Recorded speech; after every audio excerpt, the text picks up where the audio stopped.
వసంత కోకిల వనమంతా పిలుపులా వసంత కోకిల జగమంతా గెలుపులా. అప్పుడు ఆంటీ ఇచ్చిన కాఫీ తాగుతూ అంకుల్తో చెస్ ఆడుకుంటూ దా సండేని ఫన్ డేగా మార్చేసుకుంటాను. ఎలా ఉంది నా ఐడియా? చాలా బాగుందండి, కానీ నెక్స్ట్ వీక్ నుండి ఆ ఛాన్స్ ఉండదు. అమ్మా నాన్న వచ్చే ఆదివారం నుండి రామకృష్ణ మఠంలో జరిగే ప్రసంగం వినడానికి వెళ్తున్నారు. ఈ ప్రసంగం అంటే సాయంత్రం ఉంటుంది కదా. నేను మార్నింగే వచ్చి వాళ్ళని మఠంలో డ్రాప్ చేశాకే వెళ్తాను. ఆకాషు, నువ్వు మా ఇంటికి రావడంలో మాకు ఎలాంటి అభ్యంతరం లేదు. చెప్పాలంటే నువ్వు వస్తే మాకు కూడా చాలా ఆనందంగా ఉంటుంది. కాకపోతే ఆదివారాన్ని మేము పూర్తిగా ఆధ్యాత్మిక కార్యక్రమాలు, అంటే గుడికి వెళ్ళడం, అక్కడే పూజలు చేయడం, అక్కడే భోజనం చేయడం, అట్నుంచటే మఠానికి వెళ్ళి ప్రసంగం వినాలనుకుంటున్నాం. సరే అంకుల్, మీ నిర్ణయాన్ని నేను తప్పకుండా గౌరవిస్తాను. నేనే టైంపాస్ చేయడానికి వేరే ఆప్షన్ చూసుకుంటానులే.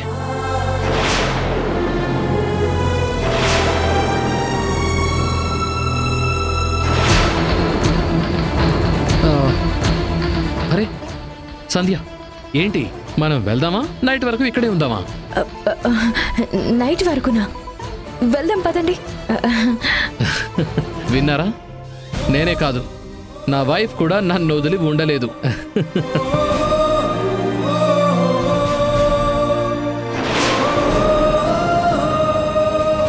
సంధ్య, మనం బయట డిన్నర్ చేసి చాలా రోజులైంది కదా. సండే నువ్వు ఫ్రీగా ఉన్నావు, సో ఈ ఛాన్స్ మనం మిస్ చేసుకోకూడదు. సరేనండి, పదండి వెళ్దాం. Bye uncle. Bye aunty.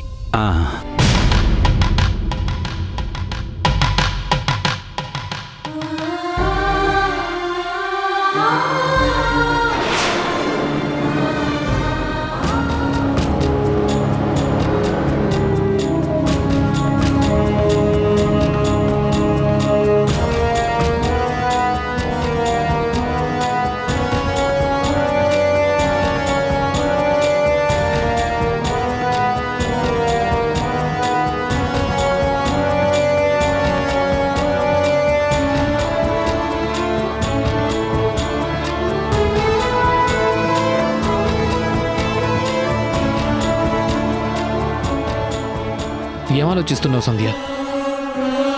ఏంటి, నాతో రావడం నీకు ఇష్టం లేదా? అలా ఏం లేదండి. అబద్ధం చెప్పకు.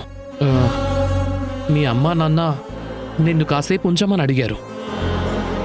నేను బలవంతంగా తీసుకొచ్చాను కదా, అందుకే ఫీల్ అవుతున్నావు కదూ? లేదండి, నాకే ఫీలింగ్ లేదు.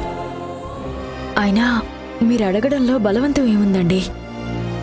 ఎవరు ఏం చేసినా నా కోసమే కదా. ఒక్కోసారి ఇంత ప్రేమని తట్టుకోవడం నా వల్ల కావడం లేదు. ఆ విషయంలో మాత్రం నిజంగా నువ్వు చాలా లక్కీ సంధ్య. పెళ్ళై ఎన్ని రోజులైనా కోడలిగా వేరే ఇంటికి కాపురానికి పంపించినా కూడా వాళ్ళలో ప్రేమ మాత్రం తగ్గలేదు. అంతేనండి, ప్రేమ పాసం అంటారు కదా, అది తప్పించుకోవడం ఎవరికీ సాధ్యం కాదు. బయటకు వెళ్దామని చెప్పినా ఆయనతో ఒక్క మాట కూడా చెప్పకుండా వచ్చేసాను. ఇప్పుడెంత గొడవ చేస్తారో ఏంటో. సారీరా, ఈరోజు రావడం అస్సలు కుదరదు. ఆల్రెడీ నా వైఫ్తో డిన్నర్కి వెళ్ళాలని ప్లాన్ చేసుకున్నాను రా. రాకొచ్చిన అవకాశం, ఈరోజు సంధ్యని అస్సలు మిస్ చేసుకోనరా.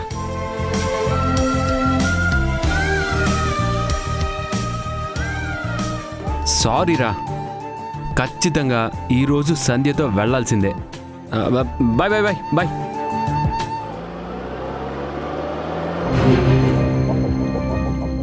చెప్పు సంధ్య, డిన్నర్కి ఎక్కడికి వెళ్దాం? మీ ఇష్టం అండి, ఏదైనా నాకు ఓకే. అది చాయిస్ నీదే, చెప్పు. నాకు రెస్టారెంట్ల గురించి పెద్దగా ఐడియా లేదండి. ఏదైనా బెస్ట్ రెస్టారెంట్కి మీరే తీసుకెళ్ళండి. బెస్ట్ రెస్టారెంటా? సరే, ఒక ప్లేస్కి వెళ్దాం. అక్కడ చిట్టి ముత్యాల బిర్యానీ చాలా ఫేమస్. నీకు ఖచ్చితంగా నచ్చుతుంది.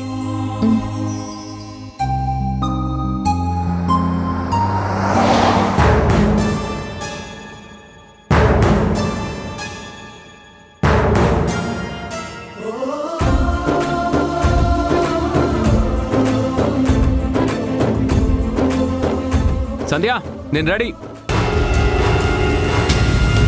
సంధ్య ఎక్కడ నాన్న?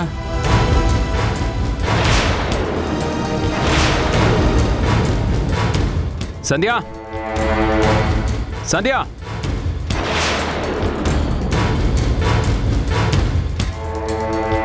సంధ్య, సంధ్య, సంధ్య లేదండి నాన్న. ఎక్కడికైనా వెళ్ళిందా? తను వెళ్ళిపోయిందిరా.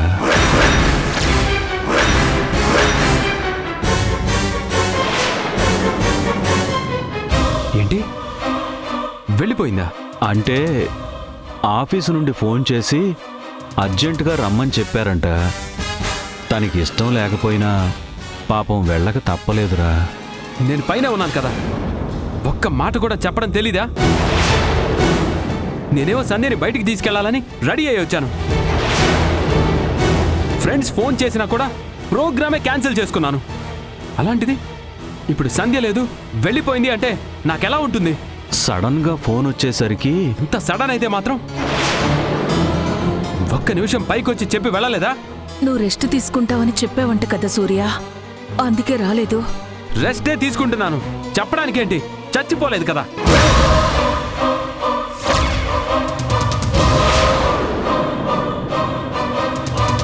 సూర్య, అవేం మాటలురా? ఉన్న కోపానికి ఇంతకన్నా గొప్పగా మాట్లాడటం నాకు రాదమ్మా. సంధ్యకి ఫోన్ వచ్చిన హడావిడిలో తెలియలేదు. కనీసం మీరైనా వాటితో చెప్పి వెళ్ళాలని మీరు చెప్పాలి కదా. తనేం చేసినా కరెక్ట్, నేను క్వశ్చన్ చేస్తే మాత్రం తప్పు. అది కాదు నాన్న, మేము సంధ్యతో వద్దు నాన్న, ఇంకేం చెప్పద్దు. ఈ ఇంట్లో అసలు ఏం జరుగుతోందో నాకైతే అర్థం కావడం లేదు. 2 ఏళ్ల గ్యాప్లో మనుషులు మర్యాదలు ఇంతగా మారిపోతాయని నేను అస్సలు అనుకోలేదు. కొడుకు కన్నా మీకు కోడలే ఎక్కువైపోయింది. ప్రతి విషయంలోనూ నన్ను సపోర్ట్ చేయాల్సింది పోయి సంధ్య ఏం చేసినా జేజేలు కొడుతున్నారు. దగ్గరుండి మరి నాకు నచ్చని పనులు చేయిస్తున్నారు. మేమెప్పుడూ అలా అనుకోలేదు సూర్య. దయచేసి మీరేం మాట్లాడకండి.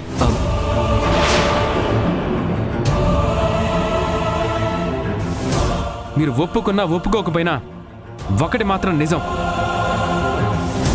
పెళ్ళైన కొత్తలో ఉన్న సంధ్యకి ఇప్పుడు చూస్తున్న సంధ్యకి అస్సలు పోలికే లేదు. ఆ సంధ్యకి నేను ఇంటికి వస్తే చాలు, వేరే ప్రపంచంతో పనే ఉండేది కాదు. కానీ ఈ సంధ్యకి నేను పక్కనే ఉన్నా కూడా పనే ప్రధానమైపోయింది. ప్రేమగా ముట్టుకున్నా కూడా ఏదో పరాయి వాళ్ళ చూస్తుంది. నాకున్న రోగం గురించి ఆలోచిస్తుందో లేక వేరే కారణం ఉందో నాకైతే అర్థం కావట్లేదు. ఛ!